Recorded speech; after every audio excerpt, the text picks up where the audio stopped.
Mater misericordiae, vita lucero, espes nostra salve. Patrimonus.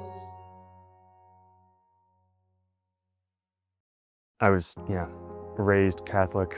It was like the main focus of our lives. Everything was structured around that. And had, our hobbies, our interests, but I mean, everything front and center was the faith. My research project that I had to do for my master's degree was making a cooling blanket. I spent 3 years making spacesuits. I got shuffled around, which was part of what helped me start looking outward and made me a lot more open to discerning priesthood. The first time being a priest really entered my mind. When I was about 10, I started training to be an altar server for my brother's wedding, actually. And, of course, people are like, oh, that little guy's gonna be a priest someday. And, at the time, I'm like, come on. I had my own ideas of what my life was gonna look like, so of course that didn't work out. And so in 2020, I was doing Exodus 90, and the priest that we had as an advisor for our group pulled me aside after one of our meetings, and he said that he thought I had a vocation. Finally, I did contact the vocations director for the Diocese of Wilmington, where I was at the time. And it was funny, I was about halfway through our conversation, I was just kind of saying, I like the idea of the priesthood, but I don't know if it's for me. And he just stopped me and he said, Stephen, do you realize how much you smile when you talk about the priesthood?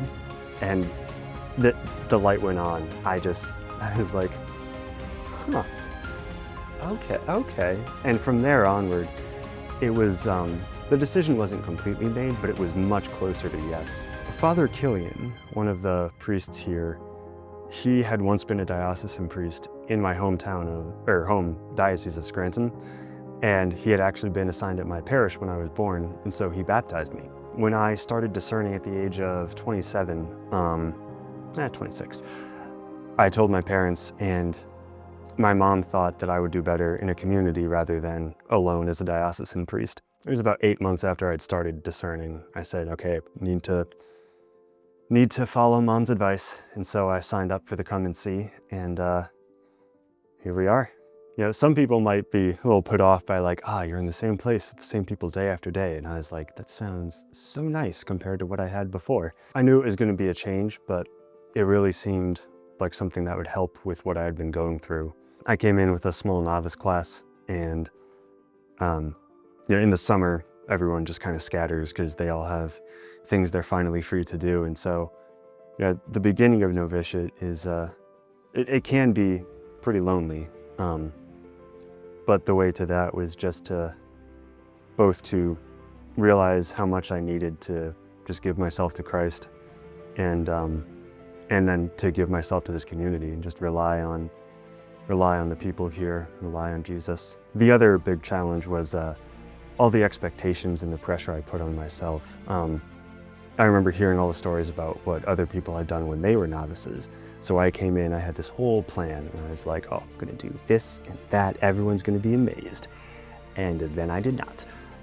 And so trying to deal with that, the pressure I put on myself, and feeling like I was failing, when really it was just all my own ideas that were just not working out because I came in with the wrong perspective, really. So now I am a seminary student. I just finished my first year in pre-theology, or first discipleship as it's called now. But when I'm not taking classes, I attend prayer and meals, of course, and then I have 3 abbatial assignments that I switch back and forth between depending on what's needed. So we have several tabernacles where the Eucharist is kept. We can always find time with Jesus. There's multiple masses every day. So it's never never impossible to get access to the sacraments. And that's something that is just a relief, compared to how it was before I entered. Here it's just part of daily life, and it's really beautiful. Whatever you're worried about, whatever you think is going to be difficult, at some point you gotta leap without looking. trust God and make a decision. Somewhere I heard the saying, ever since discernment became popular, no one's made a decision since. And I didn't want to do that. I wanted to get moving on this, and I knew I had already been, pushing back on whether or not God was calling me, and I knew I'd been waiting too long. So, yeah, you gotta jump in.